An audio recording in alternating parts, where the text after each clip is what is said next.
From LinkedIn News, I'm Leah Smart, host of Everyday Better, an award-winning podcast dedicated to personal development. Join me every week for captivating stories and research to find more fulfillment in your work and personal life. Listen to Everyday Better on the LinkedIn Podcast Network, Apple Podcasts, or wherever you get your podcasts.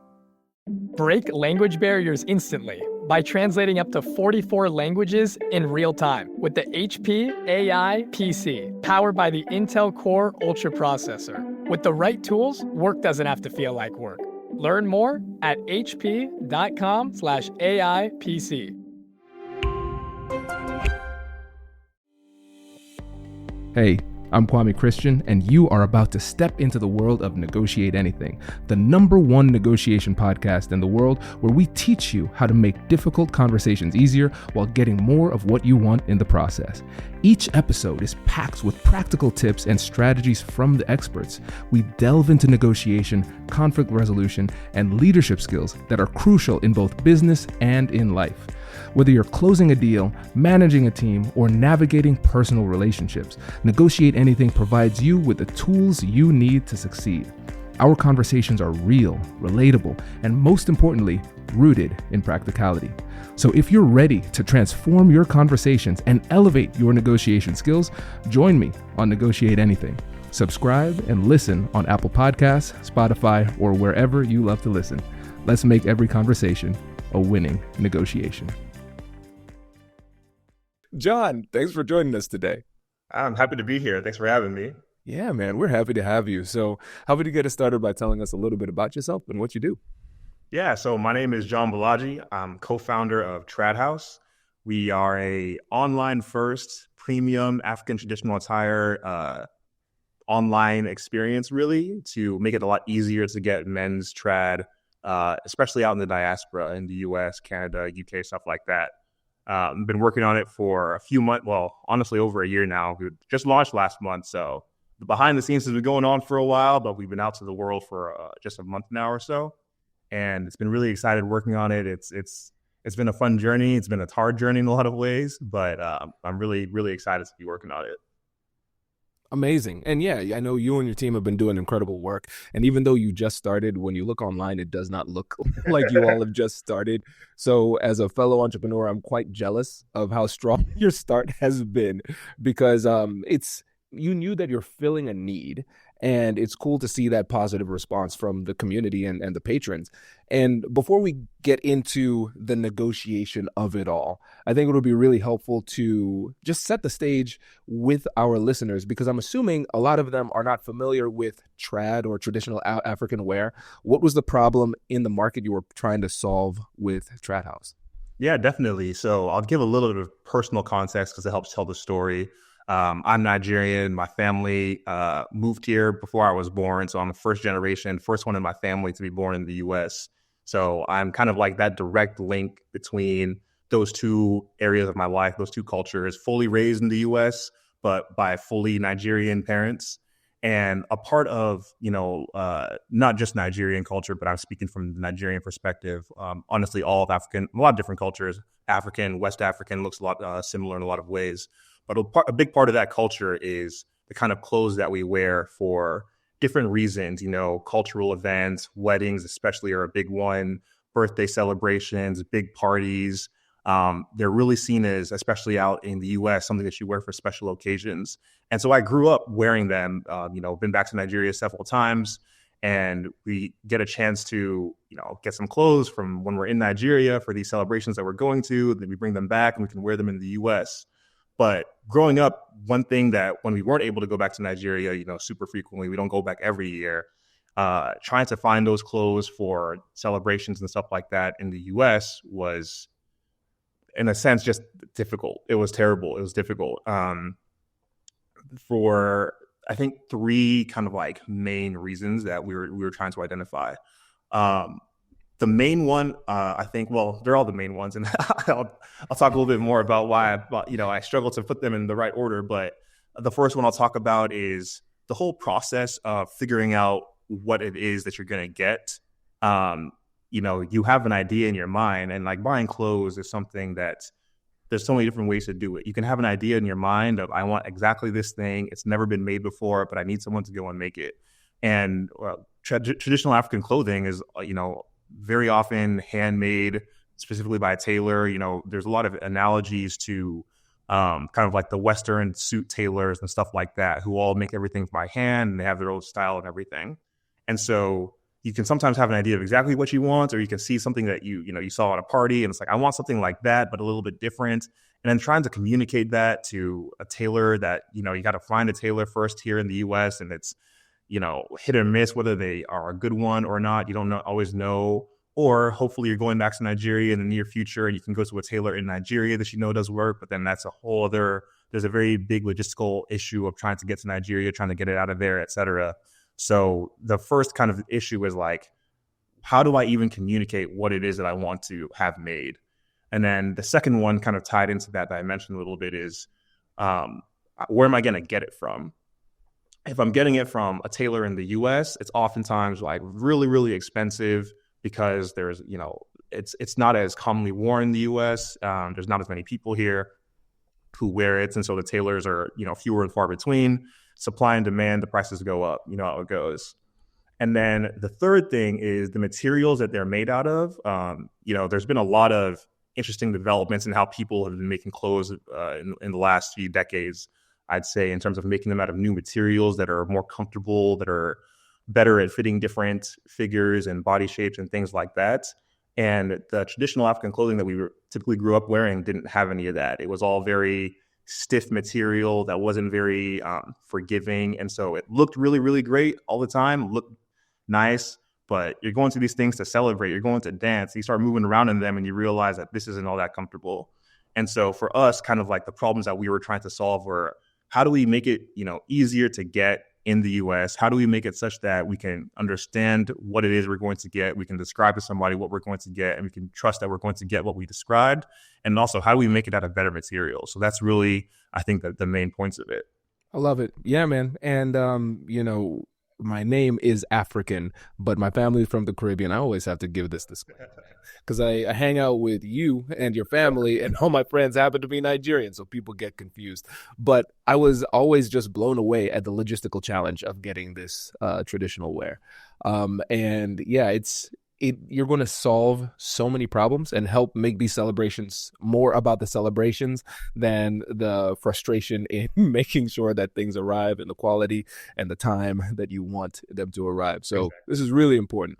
And for you all, you're in many ways kind of creating a market and then leading a market and building something that's never been built before. And in order to do that, you have to navigate the unknown. And in this episode, we're going to focus not only on negotiation skills in general, but these initial negotiations for information.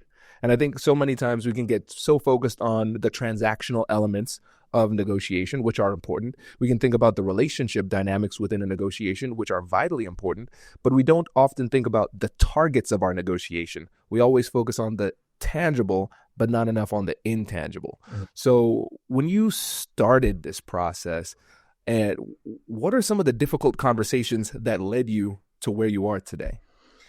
There were so many. I don't even know where to start. It's really interesting. You kind of like, you bring up that idea of the people who are a part of the negotiation, because starting out, my background is not in fashion. It's not in clothing. Like I said, I've been wearing these clothes all my life, but they weren't something that I, learned how to make myself. I didn't know how to make any clothes myself.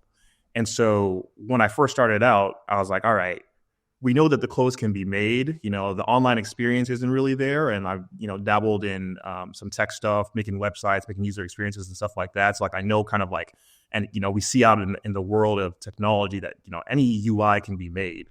So it's like, all right, I see these things out in the world exist. It shouldn't be that hard to put them together, right? Obviously wrong. I first started kind of going down the path of, all right, I need to learn everything there is about, making clothes and making Nigerian clothes and all these different things. And that just proved even just the starting point of like, okay, where do I even start to like learn about this information? Because, ultimately I'm not going to become a tailor myself to make these things. That probably isn't the most efficient use of kind of like how we figure out the marketplace and everything like that. I need to know enough to be dangerous, but I'm not going to be the person that's making these on a regular basis.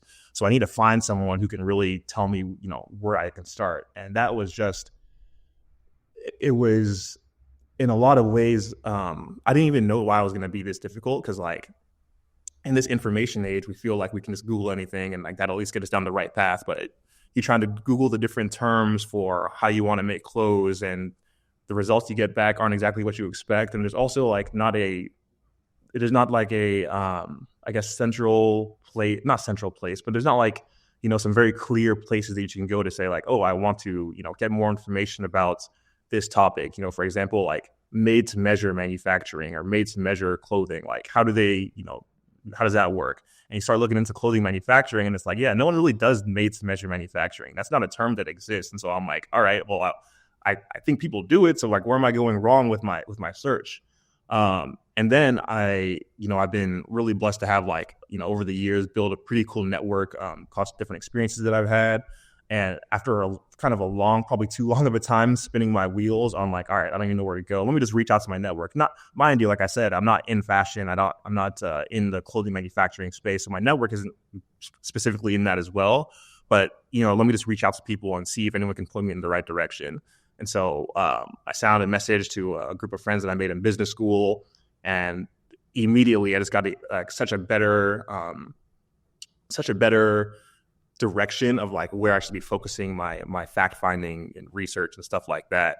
And so that helped me start talking to people who are going to give me the right terms for what I was even looking for in the first place. And then they can point me in the direction of people who can actually be partners with us in this business and things like that. And to the point of like, when you're reaching out to your personal network, and people have reached out to me about this stuff all the time, or people reach out to me about things all the time. And I'm happy to share what I can. I'm happy to point people in the right direction for nothing in return. That's kind of what being in a network like that is to me. It's, how do you give back, and how can you, leverage your network? People always say that. So when I reached out to my personal network, I didn't feel too, bad or too sheepish about saying like, hey guys, like I need some help with something. I'm not trying to I don't have anything to offer in return, but like I need some help with this. And so that was fine. But when they pointed me to the people who these are now professionals in the world of clothing manufacturing, understanding how clothes get made, these are people who like their time is valuable, and I have nothing to offer them for the most part. So like, how am I going to get information out of them? And that became a little bit of a different journey and different conversation.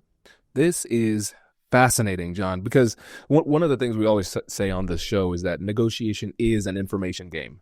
The more information you have and the higher quality the information you have, the better you will be at negotiation. But now we're recognizing that, yes, negotiation is an information game, but sometimes information is the whole game of the negotiation. And that's where we were at the beginning. And we talk so much about the importance of a network, but this is a prime example, because you have your personal network, you have your professional network, and you accumulate these relationships over time. And a lot of times you don't know exactly how or when or if you will ever use the connection, but it's nice to know that you have those there. And when you talk about using the network to find people like the professionals, I tell you, it's a great example of how, even though we live in the information age and we can find information very quickly online, it shows how important the people-to-people relationships we have are, because there are going to be sometimes, every once in a while, where the information that we have that we want to find is quite obscure, and there's not a lot of search engine juice behind it, and it's not online. And I remember when I first started practicing law, I was connected with a mentor. He was an older lawyer. And he said, okay, what I want you to do is do research on me. Just figure out everything that you can find on me and then report back. And I was like, yes, sir. So I go online and I find like a paragraph. And he's like, this is it? I said, yeah. I mean, Mark, you have a very small digital footprint. He's like, you just searched online. That was it? And I said, yeah, I mean, what else is there, Mark? The internet is everything. And he's like, did you pick up a phone? Did you call anybody? You didn't do any of this hard work. And so we've recognized that now, because we have so much access to information, it has almost deteriorated our ability to find information that is not in those common areas.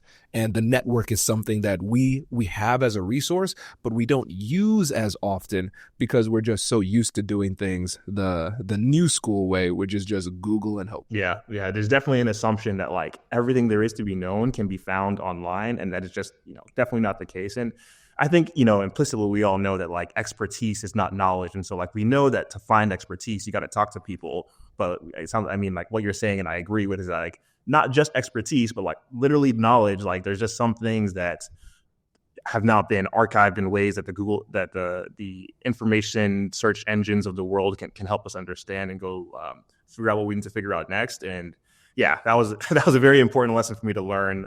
Like I said, not quite early on. I wish it was earlier on, but earlier than today for sure. Hello, my friends. Before we get back to today's episode, I want to ask you a question. Have you ever wondered how to elevate your team's negotiation game and how you can help the folks on your team have better, difficult conversations? At the American Negotiation Institute, we offer transformative keynotes and workshops tailored to empower professionals with top-tier negotiation and conflict resolution skills. Whether it's a keynote for your next event or hands-on training for your team, we've got you covered. Don't just negotiate. Master the art with the American Negotiation Institute. Click the link in the description to find out more. Elevate, negotiate, and succeed. Introducing the HP AI PC, your powerful AI assistant. Easily search through personal files, gain valuable insights, and make smarter, more informed business decisions. Unlock the future of work today with the HP AI PC, powered by the Intel Core Ultra processor. With the right tools, work doesn't have to feel like work. Learn more at hp.com/AIPC. That's awesome, man. And now let's talk about these next negotiations, because now it's getting a little bit juicier, because you tapped your personal network. They gave you connections to professionals. And the reason why we distinguish between a professional and a hobbyist is that a hobbyist can have a lot of skills, and so does a professional. But a professional gets paid. Yeah. That's the difference. And so at that stage in the journey, you did not have as many resources. So when you finally got in touch with these professionals, how were you able to negotiate for information for them in order to continue the positive momentum? Yeah, I like to think that me as a connection is somewhat valuable. I think it's like when you have something that you're building, I think like we were, that you think there's, real value behind it. And there's going to be, whether it's demand for it, it's going to solve some problem. Like there's something that you are working on that has potential. The potential may never be realized, but people can recognize potential. And so when I reached out to these people, I think the only thing I had to offer was the potential of what I was doing and what I could become and what this could become.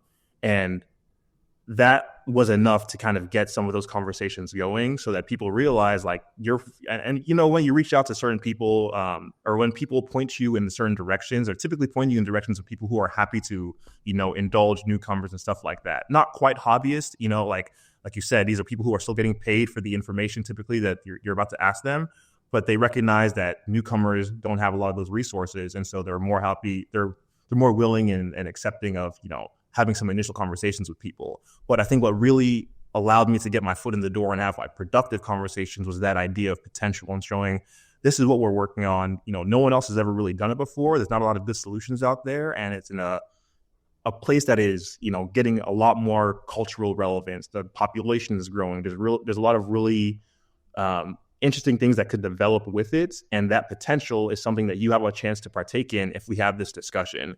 And so that was really how I was able to get my foot into the door for those conversations. And even the conversations that ultimately didn't end up in a partnership or people who were, we're going to work with, they always ended well because people recognize like, what, we might not be the right place for you, or we might not be the right thing for you, but what we think what you're doing is really cool, and we're excited to see kind of where it goes. And I always felt like as long as I was able to leave a conversation like that, something was still gained. Yeah, I agree. And this is really fascinating too, because selling them on the potential, it seems as though it was almost framed as a potential investment. So, hey, let's have this conversation, and if there is something that we could do in the future together, then we could have this collaboration. But it sounds like you were really transparent about where you are now and why you wouldn't be able to like compensate them in a traditional way at that time. And when you think about how you were building the case for them, when you were trying to persuade them on your potential, what are some of the main points, the main drivers you think that really move the needle in terms of persuasion for them?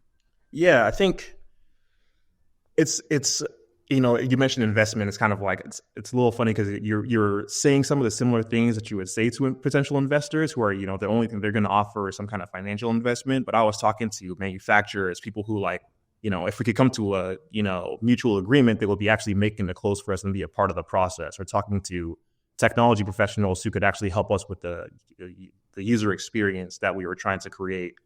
And instead of trying to tell them okay, here's your, if you invest financial money in if you invest your finances in us, here's the ROI that you're going to get in purely financial terms, especially when, for example, talking to manufacturers.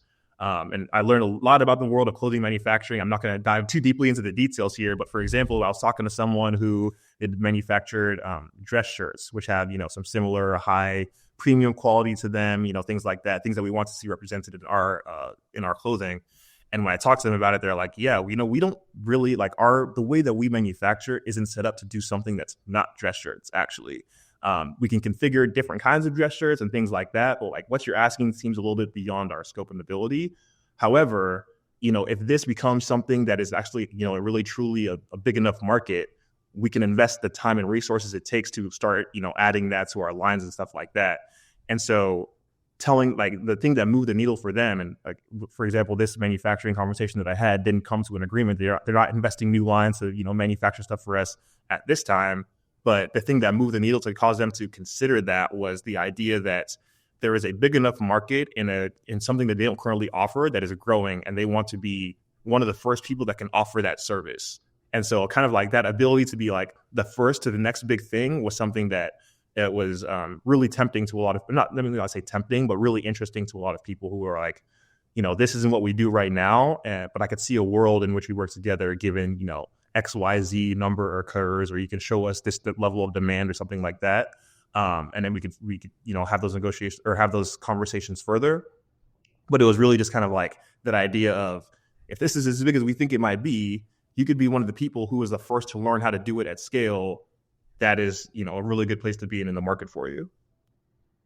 That's smart. Yeah, and essentially it serves almost as a pre-negotiation, because you're not committing to anything. They're not committing to anything, but they're just saying, hypothetically, if you could get to these numbers, then we would be interested. We can worry about the details later, but that gives you an in to follow up with them after the fact and say, hey, you remember 8 months ago when we had this conversation? Well, you said these numbers. Well, actually, these are the numbers right now. What do you think about a continued conversation? So again, with the negotiation for information, it often serves as a pre-negotiation for something that could be a little bit more substantive down the road.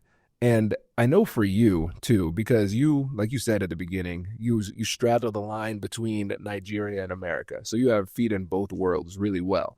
And also you have this incredible background in business as well. So you speak that language. And even though everybody in these conversations is speaking English, we might be speaking very different languages.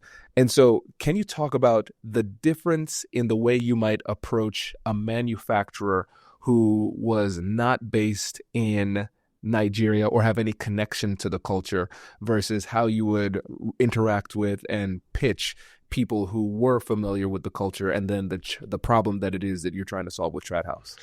That's a really, really good, interesting question. I'm trying to kind of lay the context correctly, because I did have those conversations, and it's not just about language. And I understand the question is about the language, and I think I'm gonna answer that.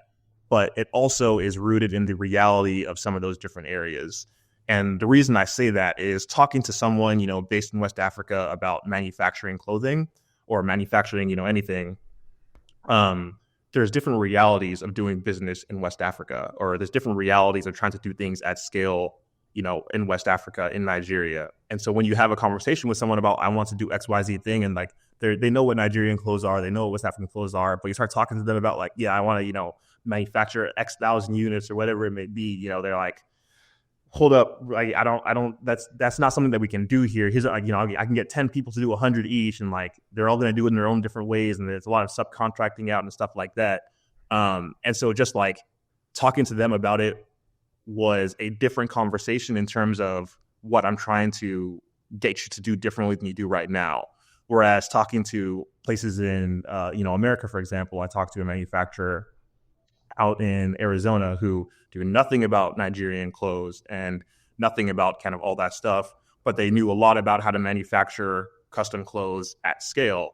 And so the conversation with them was, you know nothing about this. I'm going to wear it in this video meeting and you're still not going to get the idea, but this is what we're trying to do. And I think in a lot of ways, there's trade-offs, right? There's difficulties and things that are easy about each of those conversations. When talking with the American manufacturers, what you're trying to do is communicate a new idea. The new idea you're trying to communicate to them is a new type of clothing.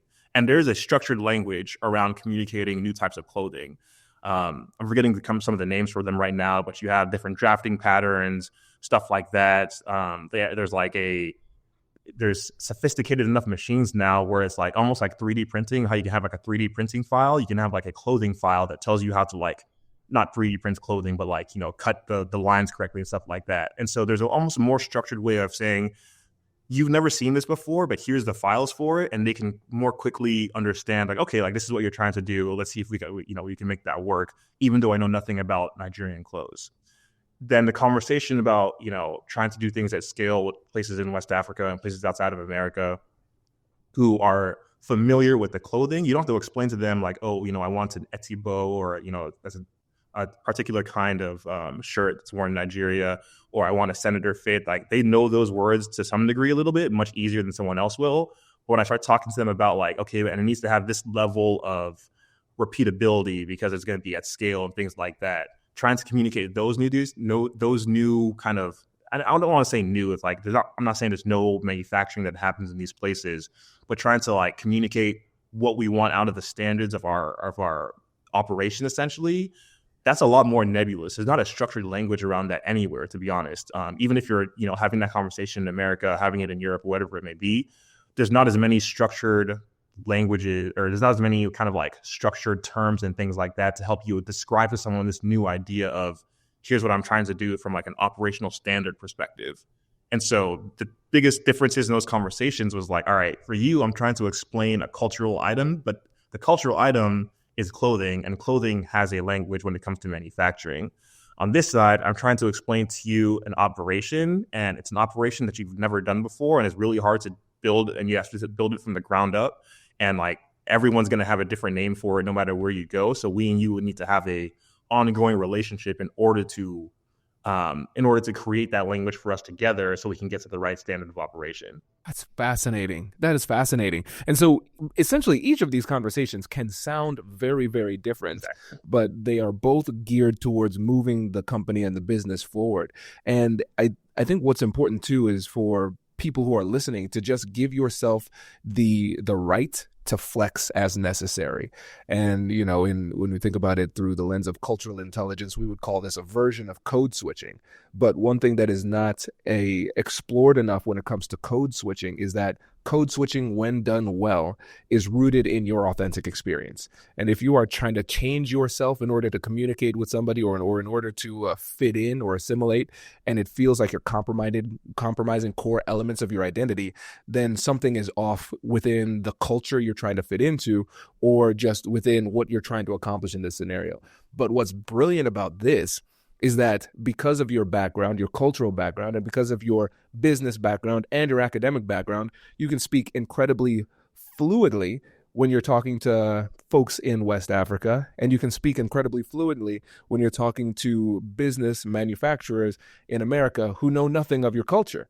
And so as we talk about just getting more into the code switching nature of it, what are some of the things that were either maybe surprising or noteworthy from that angle of those interactions? Yeah, no, that's a really interesting way of putting it, because I've been doing it so long almost that I can kind of forget that it's like a whole term. It's like, oh yeah, like I'm code switching right now. Me, me, my family, we go way back. We've been all over the US, and even within like, moving around different regions in the US, I went from Ohio to Texas, and people thought I talked weird because I was from Ohio, not because I was speaking like a Nigerian, because I was speaking like an Ohioan. So all my life, I've just learned how to like, all right, I'm in a new place. How do people talk here? Let me figure out how do I make sure I can be heard. And I think maybe the most surprising thing about that aspect of it from these conversations was honestly, and it's really a positive thing, the degree to which, for example, like non-West Africans or, non-Nigerian folks were excited to hear about a new, kind of culture that they could work with. It's not like they were like, you know what, that isn't like, we don't, I don't know how many Nigerians are out in Arizona, for example, but the people I talked to in Arizona were some of the most helpful, excited people that I worked with. And even when they recognized that like we were still, very relatively very, very small fish for people in terms of people that they typically work with, they were still so excited about like, this is something that seems really interesting. Like, we're not going to do it right now, but we would love to hear more about it when the time is right. And there was no kind of aversion to something that was foreign to them.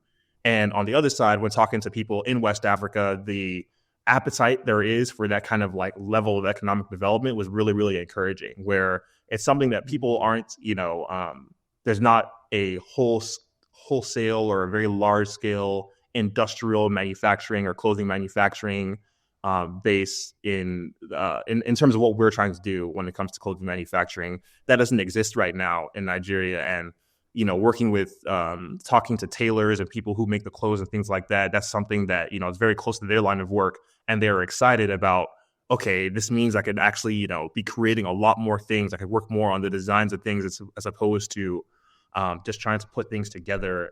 There is just a lot of excitement, no matter who I was talking to, a lot of excitement about what it was and learning what kind of, because when I'm trying to, explain what I'm doing or my new concepts to these people, there's an excitement about learning the language that I'm code switching from to translate to them. They're like, oh, like I didn't call this that before, or I haven't heard of this concept that you're talking about. Can you tell me a little bit more about that?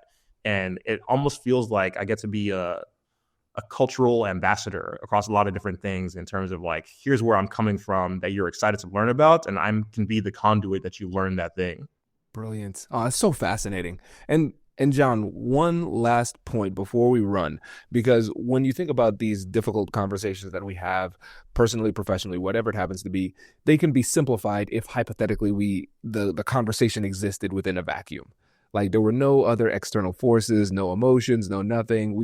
It's a lot easier to navigate those conversations just by itself. But we also recognize that never happens because we're complex and dynamic individuals and have complex and dynamic networks, right?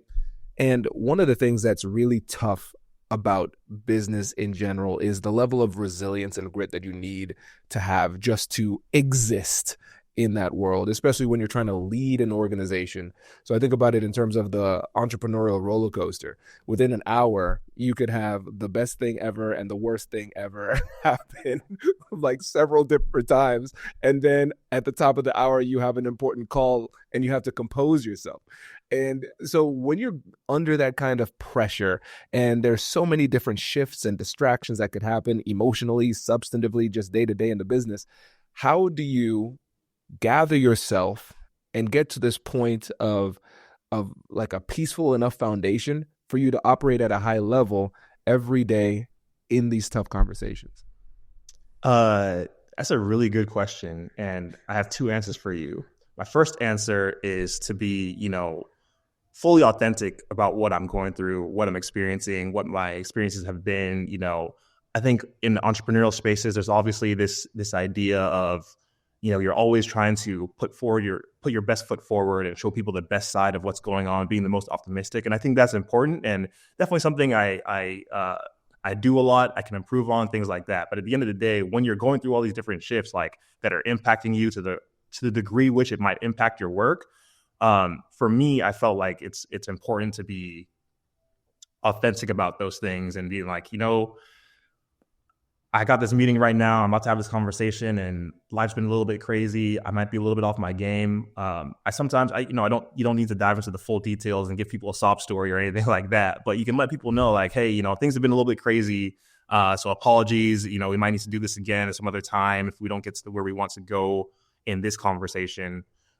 So first answer is kind of that authenticity. And the second answer, following up from that and staying true to myself is, I don't know that I always do a great job of being, fully composed and doing all that stuff and always operating at a high level. I think the level at which I operate, it can vary, and it varies for a lot of different reasons, external factors, internal factors, things like that. And so I don't try and necessarily and maybe measure myself at like a baseline level of like, this is a high level at which I'm operating. It's more, I try and have a process that I always follow that will kind of, make sure that I'm staying in the right direction and at least pushing myself towards that, high level baseline. And for me, that process is, just a lot of mindfulness. I don't, do a whole lot of like structured meditation. I used to do a lot more of it, but for me, it just became more of like there is some ideas around the mindfulness aspect of meditation that like you just take with you as a part of your, every breath, every waking moment you can. And it becomes less a thing that you do on occasion, or it becomes less a practice and more of a thing that you kind of just like are naturally trying to do all the time. And so I just find myself like walking down the street and I just like the thought comes to me to, do one of my mindfulness practices, things like that. And like, I stop right there, or not stop, but like, I do it there in my mind, and it becomes kind of like a more of every moment thing. And it's not perfect. I lapse a lot. And at the end of the day, there's not like a journey or there's not a destination that you reach to say like, yes, like I've meditated. It's just something that you're kind of always doing. And because you're always doing it, because there's not a destination. It's something that even if you lapse for a while, when you pick it back up, you're not like, oh man, like I lapsed for a while, I got to catch up. Just like you were going to be doing this regardless, as long as you can, as long as you live. So just pick it back up and continue practicing it. So yeah, be authentic with people, tell them what you're going through to some degree, and, be true to yourself. And for me, I don't always try and hold myself to a standard that it's just not realistic to always be meeting, when so much of life, both internally and externally, has been crazy over the last few years. Yeah, absolutely, man. I love this advice too. And I think especially that first part, we don't give ourselves enough grace in those situations because we have this mythical stoic professional that performs perfectly all the time. Everybody's still looking for that person so we can beat them up. That's just not our experience. And I love the fact that you said, hey, it's okay to be vulnerable and share, but you were mindful of, hey, but don't overshare. Yeah. Don't get to that point where it undermines your credibility or crosses that line into, narcissistic vulnerability, where it's like, okay, now it's all about me. And I remember there was one time, one of the biggest negotiations in the history of the company. I had a rough night with Dominic. Our little baby had a rough night sleeping, and I just sent him an email right there in the middle of the night. I said, hey, listen, I've been up with Dominic all night. I will not be at my best tomorrow. You mind if we just push this? They're like, yeah, we understand. Because what's worse? Just saying, like showing, hey, you know what? I am an imperfect human. And sometimes I have bad nights. I'm not going to be at my best. Admitting that. That's option one. Or trying to like muscle through it and then being completely unhinged and blowing the deal. Yeah. So you really have to just be honest with yourself and be honest with with other people, and you'll be really surprised, pleasantly so, on how much grace you get. But yeah, man, we're all struggling with it. And I love asking this type of question too, because it makes me feel better about myself because I too have fallen short. And I think that's really important for us to recognize, because when you can treat yourself with a little bit of self-compassion and self-forgiveness, it makes it a lot easier for you to still be confident and show up as your best self when you're trying to recover. Definitely. And it also helps me kind of like have empathy for the people I'm talking with as well. Cause like I'm reminding myself like, like I'm not perfect. I'm going through stuff that they don't even know about.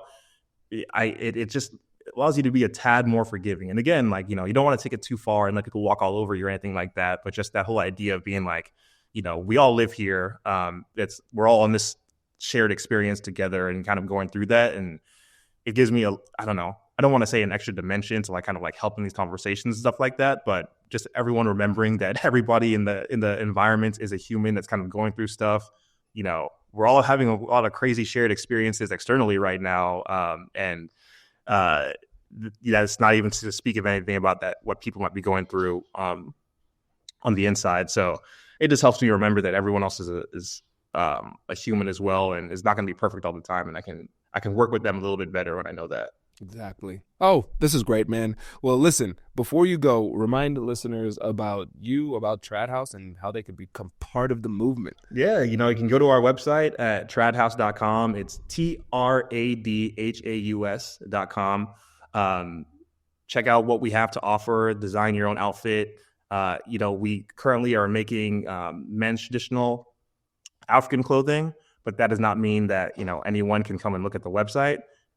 There's a lot of people who have men in their life that like to buy gifts for, and we're recording this around Christmas time. I don't know if it'll be out by then, but there's always a good time to buy a gift for somebody. So check us out at tradhouse.com, see what we're offering. And obviously, we're early on in the process. We're getting a lot of great feedback from people. If you have more comments, feedbacks, questions about our process, how we do things, why we do things, what you'd like to see out of it, we'd love to hear it. You can email us at hello@tradhouse.com as well.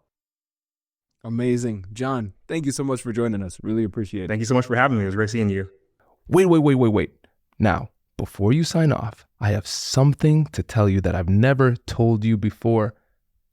Just kidding. I've told you before, but you should listen to it again. I want you to know about Negotiate Anything Premium.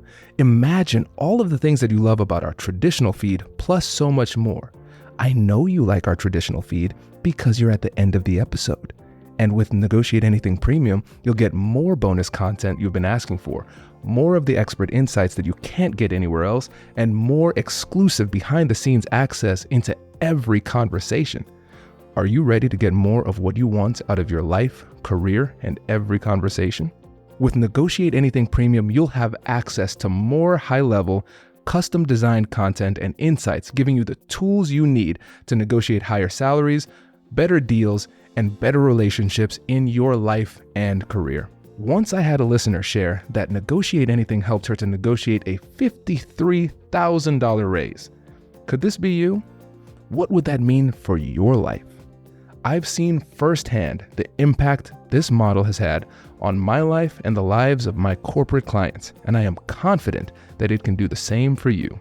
Are you ready to negotiate more of the best things in life? Click the link in the show notes to learn more. I'll catch you later.